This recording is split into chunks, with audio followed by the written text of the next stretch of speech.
Praise the Lord. God bless you all.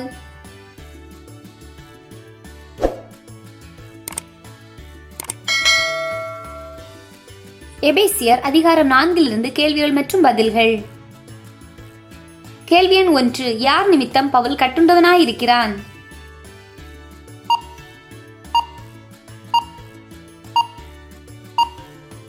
கர்த்தர் நிமித்தம். எபேசியர் 4:1. கேள்வி எண் 2. கர்த்தர் நிமித்தம் கட்டுண்டவனாயிருக்கிற பவுல் எபேசியருக்கு என்ன சொல்லுகிறான்?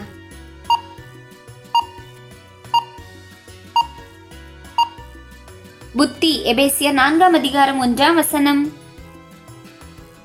கேள்வி எண் 3. எதற்கு பாத்திரவான்களாய் நடந்து கொள்ள பவுல் எபேசியருக்கு கூறுகிறார்?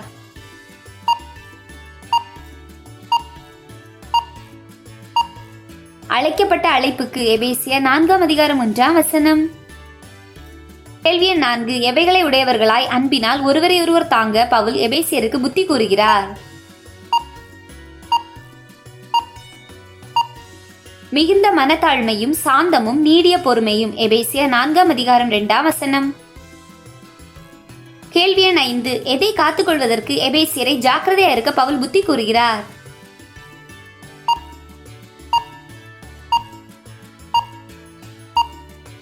ஆவியின் ஒருமையை. எபேசியர் 4:1. கேள்வி எண் 6. எதனால் ஆவியின் ஒருமையை காத்துக்கொள்வதற்கு ஜாக்கிரதையா இருக்க பவுல் கூறுகிறார்?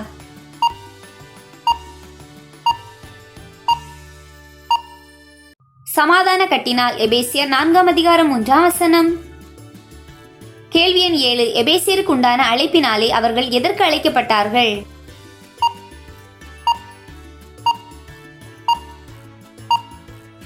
ஒரே நம்பிக்கைக்கு. எபேசியர் 4:4. கேள்வி எண் 8. ஒரே டேஷ் ஒரே டேஷ் உண்டு.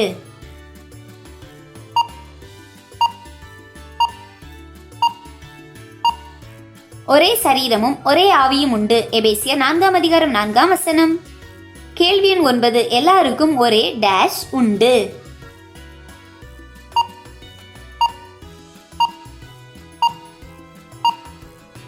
எல்லாருக்கும் ஒரே தேவனும் பிதாவும் உண்டு. எபேசியர் 4:6. கேள்வி எண் 10. எல்லார் மேலும் எல்லாரோடும் எல்லாருக்குள்ளும் இருக்கிறவர் யார்?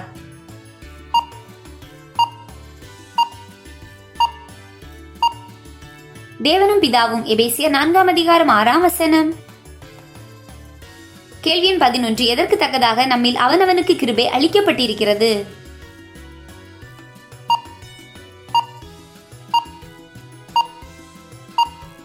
கிறிஸ்துவினுடைய ஈவின் அளவுக்கு தக்கதாக. எபேசியர் 4:7. கேள்வி எண் 12. கிறிஸ்துவினுடைய ஈவின் அளவுக்கு தக்கதாக நம்மில் அவனவனுக்கு அளிக்கப்பட்டிருக்கிறது என்ன?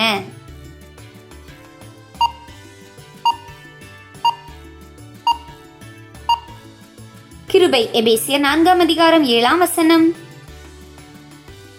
கேள்வி எண் 13. மனுஷர்களுக்கு வரங்களை அளித்தது யார்?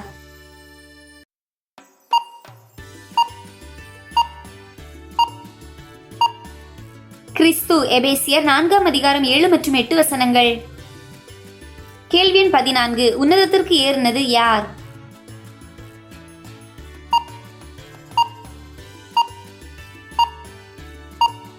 கிறிஸ்து. எபேசியர் 4:7 மற்றும் 8. கேள்வி எண் 15. கிறிஸ்து எங்கு ஏறி சிறைப்பட்டவர்களை சிறையாக்கினார்?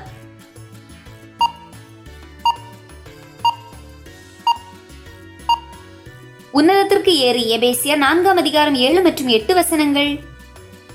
கேள்வி எண் 16. கிறிஸ்து உன்னதத்திற்கு ஏறி மனுஷர்களுக்கு அளித்தது என்ன?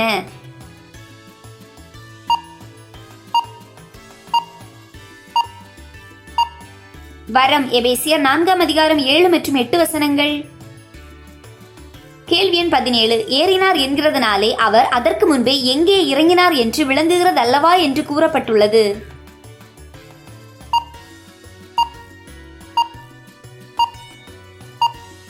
பூமியின் தாழ்விடங்களில். எபேசியர் 4:9. கேள்வி எண் 18. இறங்கினவரே எல்லாவற்றையும் டேஷ் எல்லா டேஷ் மேலாக டேஷ் ஏறினவருமாய் இருக்கிறார்.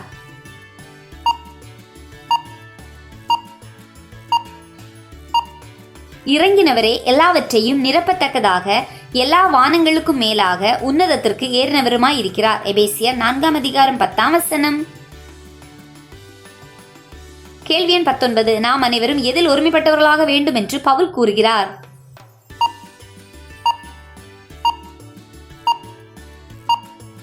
தேவனுடைய குமாரனை பற்றும் விசுவாசத்திலும் அறிவிலும். எபேசியர் 4:11. கேள்வி எண் 20. யார் சீர்பொருந்தும் பொருட்டு சிலர் அப்போஸ்தலராகவும் தீர்க்கதரிசிகளாகவும் சுவிசேஷகராகவும் மேய்ப்பர்களாகவும் போதகர்களாகவும் ஏற்படுத்தப்பட்டனர்?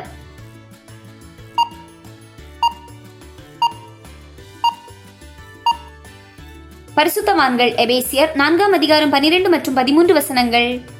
கேள்வி எண் 21. எதின் வேலைக்காக சிலர் அப்போஸ்தலராகவும் தீர்க்கதரிசிகளாகவும் சுவிசேஷகராகவும் மேய்ப்பர்களாகவும் போதகராகவும் ஏற்படுத்தப்பட்டனர்?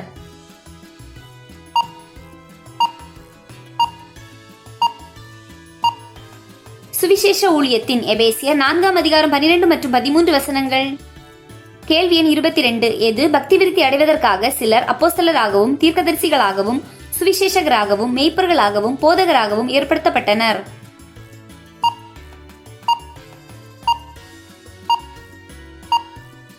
கிறிஸ்துவின் சரீரமாகிய சபை. எபேசியர் 4:12 மற்றும் 13. கேள்வி எண் 23. எதற்காக சிலர் அப்போஸ்தலராகவும் தீர்க்கதரிசிகளாகவும் சுவிசேஷகராகவும் மேய்ப்பர்களாகவும் போதகராகவும் ஏற்படுத்தப்பட்டனர்?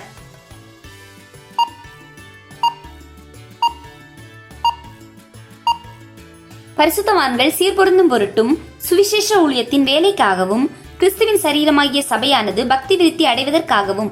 எபேசியர் 4:12 மற்றும் 13. கேள்வி எண் 24. பலவிதமான காற்று என்று கூறப்பட்டுள்ளது எது?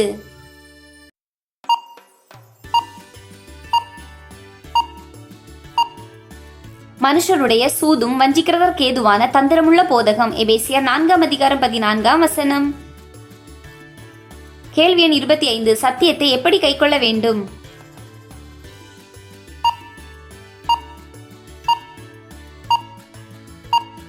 அன்புடன். எபேசியர் 4:15. கேள்வி எண் 26. தலை யார்?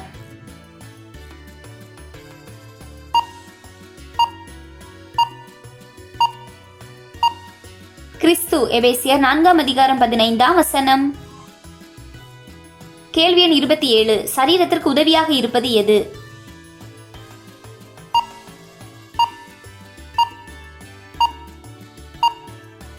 சகல கணுக்கள். எபேசியர் 4:16. கேள்வி எண் 28. தன் தன் அளவுக்கு தக்கதாய் கிரியை செய்வது எது?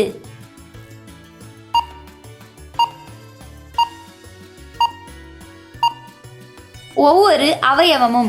எபேசியர் 4:16. கேள்வி எண் 29. தங்கள் வீணான சிந்தனைகளில் நடக்கிறது யார்?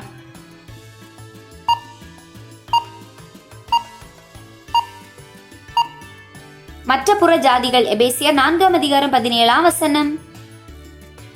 கேள்வி எண் 30. யாரை போல் வீணான சிந்தனைகளிலே நடவாதேயுங்கள் என்று பவுல் எபேசியருக்கு கூறுகிறார்?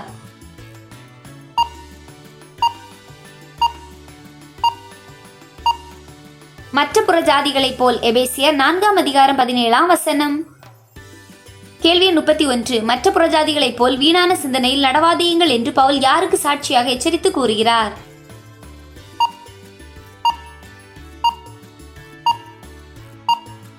கர்த்தருக்குள். எபேசியர் 4:17. கேள்வி எண் 32. எதினால் புறஜாதிகள் தேவனுடைய ஜீவனுக்கு அந்நியராய் இருப்பதாக பவுல் கூறுகிறார்?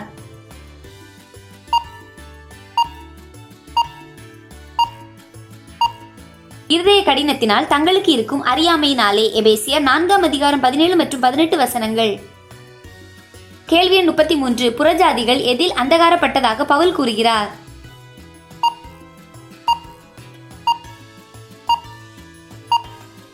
புத்தியில். எபேசியர் 4:17 மற்றும் 18.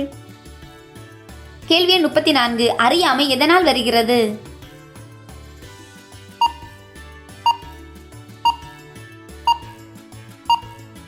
இருதய கடினத்தினால். எபேசியர் 4:17 மற்றும் 18.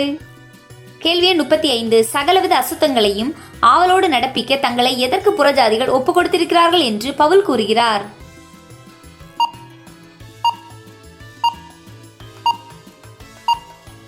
காம விகாரத்திற்கு எபேசியர் 4:17 மற்றும் 19 வசனங்கள்.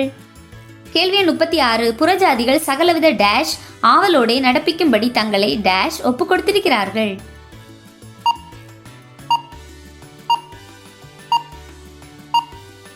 புறஜாதிகள் சகலவித அசுத்தங்களையும் ஆவலோடே நடப்பிக்கும்படி தங்களை காம விகாரத்திற்கு ஒப்பு கொடுத்திருக்கிறார்கள். எபேசியர் 4:19 வசனம்.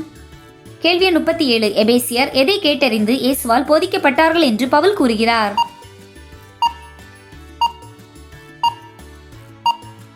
இயேசுவினிடத்தில் உள்ள சத்தியத்தின்படி. எபேசியர் 4:21 வசனம். கேள்வி எண் 38. மோசம் போக்கும் இச்சைகளாலே கெட்டு போகிறது யார்?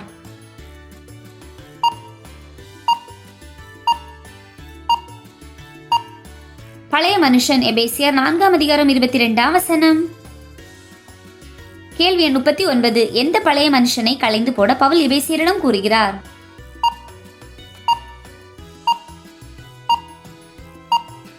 முந்தின நடக்கைக்குரிய மோசம் போக்கும் இச்சைகளாலே கெட்டு போகிற பழைய மனுஷனை. எபேசியர் 4:22 வசனம்.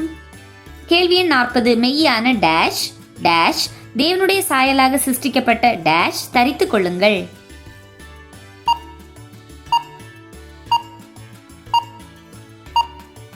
மெய்யான நீதியிலும் பரிசுத்தத்திலும் தேவனுடைய சாயலாக சிருஷ்டிக்கப்பட்ட புதிய மனுஷனை தரித்துக் கொள்ளுங்கள். எபேசியர் 4:24 வசனம். கேள்வி எண் 41. ஏன் ஒருவருக்கொருவர் பொய்யை களைந்து பிறனுடன் மெய்யை பேச பவுல் கூறுகிறார்?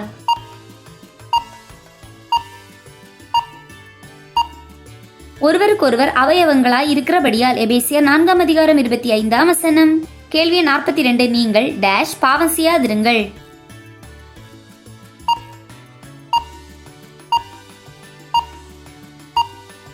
நீங்கள் கோபம் கொண்டாலும் பாவம் செய்யாதிருங்கள். எபேசியர் 4:26 வசனம்.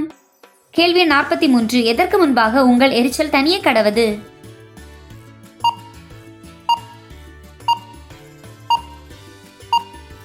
சூரியன் அஸ்தமிக்கிறதற்கு முன்னாக. எபேசியர் 4:26 வசனம். கேள்வி 44. எதற்கு இடங்கொடாமல் இருங்கள் என்று கூறப்பட்டுள்ளது?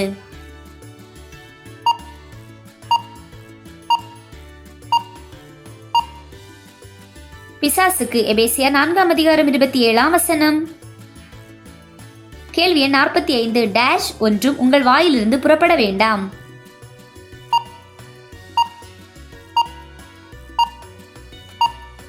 கெட்ட வார்த்தை ஒன்றும் உங்கள் வாயிலிருந்து புறப்பட வேண்டாம். எபேசியர் 4:29 வசனம். கேள்வி எண் 46. கேட்கிறவர்களுக்கு பிரயோஜனம் உண்டாகும்படி எதை பேச பவுல் கூறுகிறார்?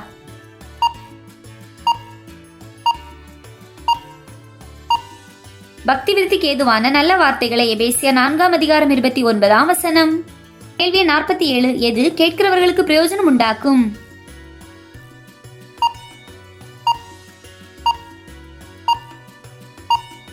பக்தி விருத்திக்கு ஏதுவான நல்ல வார்த்தை. எபேசியர் 4:29 வசனம். கேள்வி 48. மீட்கப்படும் நாளுக்கென்று முத்திரையாக பெறப்பட்டது எது?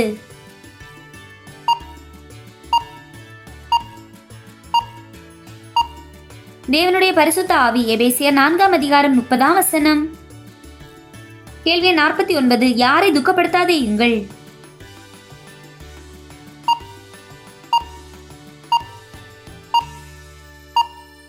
முத்திரையாக பெற்ற தேவனுடைய பரிசுத்த ஆவியை. எபேசியர் 4:30 வசனம்.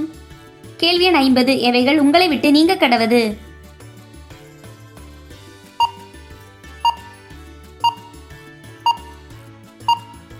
சகலவிதமான கசப்பும் கோபமும் மூர்க்கமும் கூக்குரலும் தூஷணமும் மற்ற எந்த துர்க்குணமும். எபேசியர் 4:31 வசனம்.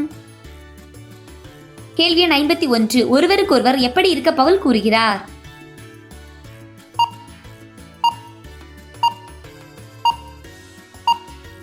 தயவாயும் மன உருக்கமாயும். எபேசியர் 4:32 வசனம். கேள்வி 52. கிறிஸ்துவுக்குள் நமக்கு மன்னித்தது யார்?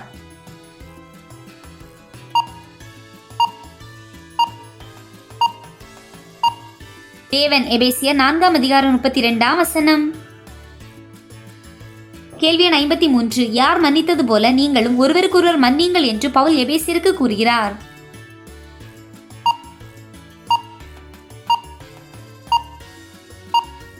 கிறிஸ்துவுக்குள் தேவன். எபேசியர் 4:32 வசனம். தேங்க்யூ ஃபார் வாட்சிங்.